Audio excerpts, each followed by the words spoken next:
اعوذ باللہ من الشیطان الرجیم، بسم اللہ الرحمن الرحیم۔ 9 کلاس میں آپ کو سارے اسلامیات کی MCQs جو امپورٹنٹ ہے وہ آج آپ کے ساتھ شیئر کروں گی، ٹھیک ہے؟ تو سب سے پہلی جو MCQs ہوگی وہ ہے پختہ اور اٹل نظریات کو کہا جاتا ہے عقائد، ایمان، توحید، عبادت۔ تو جو اس کا صحیح آنسر ہے وہ ہے عقائد، ٹھیک ہے؟ پختہ اور اٹل نظریات کو عقائد کہا جاتا ہے۔ ان پر یعنی کہ ان نبی پر زبور نازل کی گئی، تو زبور حضرت داؤد علیہ السلام پر نازل کی گئی۔ قرآن کریم کی سورتوں کی تعداد کتنی ہے؟ ٹھیک ہے، تو آپ بتائیں گے کہ 114۔ صحیح، 114 ہے قرآن پاک کی کل سورتیں۔ قرآن کریم کا موضوع ہے انسان، ٹھیک ہے؟ اللہ تعالیٰ نے قرآن کریم کو انسان کی ہدایت کے لیے نازل فرمایا، ٹھیک ہے؟ قرآن مجید کے ایک حرف کی تلاوت پر نیکیاں ملتی ہیں 10، ٹھیک ہے؟ 10 نیکیاں ملتی ہیں اگر ایک حرف پڑھے، جیسے ہم پڑھتے ہیں الف تو ہمیں 10 نیکیاں ملیں گی۔ پہلی وحی حضور اکرم صلی اللہ علیہ وآلہ وسلم پر یہاں نازل ہوئی، تو کہاں نازل ہوئی؟ غار حرا میں، جب آپ کی عمر 40 سال کی تھی اور آپ عبادت کے لیے غار حرا جاتے تھے، تو وہاں پر آپ کو پہلی وحی یعنی کہ سورہ الگ نازل ہوئی، ٹھیک ہے؟ عماد کا لفظی مطلب ہے ستون، ٹھیک ہے؟ کیا مطلب ہے عماد کا؟ ستون۔ علم حاصل کرنا ہر مسلمان پر کیا ہے؟ فرض ہے، ٹھیک ہے؟ فرض ہے، چاہے وہ مرد ہو یا عورت، علم حاصل کرنا ہر مسلمان پر فرض ہے۔ قیامت کے روز سب سے پہلے اس کا حساب ہوگا، تو کس کا حساب ہوگا؟ صوم کہتے ہیں روزے کو، ٹھیک ہے؟ روزے کا، حج کا، زکوٰۃ کا یا نماز کا، ٹھیک ہے؟ صلاۃ عربی زبان میں نماز کو ہی کہتے ہیں، آپ کنفیوز نہیں ہو جانا کہ صلاۃ کیا ہے۔ روزے کو عربی میں صوم کہتے ہیں اور نماز کو صلاۃ۔ تو صلاۃ یعنی کہ نماز کے بارے میں سب سے پہلا سوال ہمارا نماز کے بارے میں ہوگا۔ اقرا کے معنی ہیں پڑھ، ٹھیک ہے؟ جب پہلی وحی آپ صلی اللہ علیہ وسلم پر نازل ہوئی تو جبریل امین نے کہا کہ اقرا یعنی کہ پڑھ، صحیح؟ تو اس کا اقرا کے معنی ہیں پڑھ۔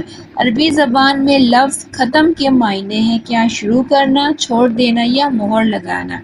تو ختم کے معنی ہے مہر لگانا، یعنی کہ ختم کر دینا، اسٹیم لگا دینا۔ غزوہ خندق کا دوسرا نام ہے غزوہ احزاب، ٹھیک ہے؟ غزوہ خندق کا دوسرا نام غزوہ احزاب ہے۔ عقیدہ کے لغوی معنی ہے حکم ماننا، کہنا، انکار کرنا یا گروہ باندھنا۔ تو گروہ باندھنا ہے اس کا رائٹ اور صحیح آپشن، ٹھیک ہے؟ اسلام کا پہلا عقیدہ ہے توحید، ٹھیک ہے؟ اسلام کا پہلا عقیدہ توحید ہے، صحیح؟ عربی زبان میں پڑوسی کو کہا جاتا ہے جار، ٹھیک ہے؟ جار کہتے ہیں عربی زبان میں پڑوسی کو، صحیح ہے؟ پڑوسی کی اقسام بھی پوچھی جاتی ہے پیپروں میں، تو وہ بھی آپ شارٹ آنسر میں یاد کر کے جائیے گا کہ پڑوسیوں کی 3 اقسام ہوتی ہے۔ ایک وہ پڑوسی جو رشتہ دار ہوتے ہیں، ایک وہ پڑوسی جو غیر رشتہ دار ہوتے ہیں، ایک وہ پڑوسی جو غیر مسلم ہوتے ہیں، ٹھیک ہے؟ اب آتے ہیں نیکسٹ پر۔ نیکسٹ ہے اسلام کے لفظی معنی ہے خاموش رہنا، عمل کرنا، انکار کرنا یا حکم ماننا۔ تو صحیح اور رائٹ آپشن ہے حکم ماننا، ٹھیک ہے؟ شرک کے لغوی معنی ہیں حصہ داری یا ایمانداری۔ تو شرک کے لغوی معنی حصہ داری، شرک کے معنی ہے کہ رب تعالیٰ کی ذات میں کسی اور کو شریک ٹھہرانا، تو وہ شرک کہلاتا ہے۔ ان نبی پر توریت نازل کی گئی، تو توریت حضرت موسیٰ علیہ السلام پر نازل کی گئی، ٹھیک ہے؟ وہ اپنی ذات میں یکتا ہے، یکتا ہے یعنی کہ ایک ہے، تو وہ ہے اللہ پاک۔ اللہ تعالیٰ کے سوا کوئی عبادت کے لائق نہیں، وہ واحد اور یکتا ہے، ٹھیک ہے؟ انبیاء کرام میں سے ختم النبیین ہیں، یعنی کہ آخری جو نبی ہے ہمارے وہ ہے حضرت محمد مصطفیٰ صلی اللہ علیہ وآلہ وسلم، ٹھیک ہے؟ سب سے پہلے یہ عبادت فرض ہوئی، تو کون سی عبادت فرض ہوئی؟ صلاۃ، ٹھیک ہے؟ یعنی کہ نماز سب سے پہلے ہم پر فرض ہوئی۔ قرآن شریف میں سب سے چھوٹی سورت ہے سورہ کوثر، آپ کو پتہ ہے نا چھوٹی سورت سورہ کوثر ہے۔ اور اگر بڑی پوچھا جائے کہ قرآن پاک کی سب سے لانگ یعنی کہ سب سے بڑی سورت کون سی ہے، تو آپ بتائیں گے سورہ بقرہ۔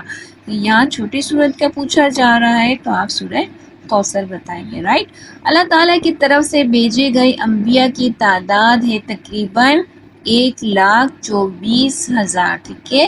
1,24,000 پیغمبر اور اللہ پاک نے اس دنیا میں بھیجے. ٹھیک ہے. رشتہ داروں سے اس نے سلوک کہلاتا ہے صلح رحمی. کیا کہلاتا ہے؟ اگر رشتہ داروں سے پوچھا جائے کہ کٹ کر دینا یا ان سے تمام رشتے ناطے ختم کر دینا تو اس کو کیا کہتے ہیں؟ تو اس کو کہتے ہیں قطع رحمی. ٹھیک ہے. رشتے داروں سے ہم سارے تعلقات کو ختم کر دیتے ہیں تو اس کو قطع رحمی کہتے ہیں. لیکن رشتے داروں سے اچھے حسن سلوک سے پیش آنے کو صلح رحمی کہتے ہیں. رائٹ. سب سے پہلے اسلام قبول کرنے والی خاتون کا نام ہے حضرت خدیجہ. ٹھیک ہے. جو آپ صلی اللہ علیہ وسلم کی سب سے پہلی زوجہ محترمہ تھی، یعنی کہ آپ کی وائف تھی. اب آتے ہیں نیکسٹ پر. جہاد اکبر اس کو کہا جاتا ہے.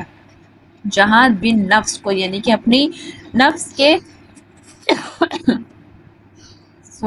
اپنے نفس سے جو لڑتا ہے وہ جہاد اکبر کہلاتا ہے. ٹھیک ہے. اللہ پاک نے سب سے بڑا جہاد اپنے نفس سے لڑنا، یعنی کہ شیاطین اکثر ہمیں کہتے ہیں کہ یہ کر لو وہ کر لو، لیکن اگر ہم اللہ کی رضا کے لیے وہ کام نہیں کرتے کہ نہیں میرا رب مجھے دیکھ رہا ہے، اپنے نفس کو کنٹرول کرتے ہیں تو وہ جہاد بن نفس کہلاتا ہے. حضور اکرم صلی اللہ علیہ وآلہ وسلم مدینے میں رہے کتنے سال؟ 10 سال. ٹھیک ہے. 10 سال کے بعد آپ 63 سال کی عمر میں ہی مدینے میں وصال فرما گئے، یعنی کہ دنیا سے پردہ فرما گئے. حدیث کے لغوی معنی ہیں بات چیت. رائٹ. حدیث کے لغوی معنی ہیں بات چیت. جو دوسروں کو نفع پہنچاتے ہیں انہیں کہا جاتا ہے خیر الناس. ٹھیک ہے. اور جو نقصان پہنچاتے ہیں اس کو شر الناس. ٹھیک ہے.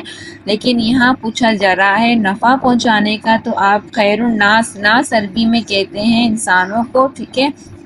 خیر کہتے ہیں اچھے. ٹھیک ہے. عشرہ مبشرہ کی تعداد ہے کتنی؟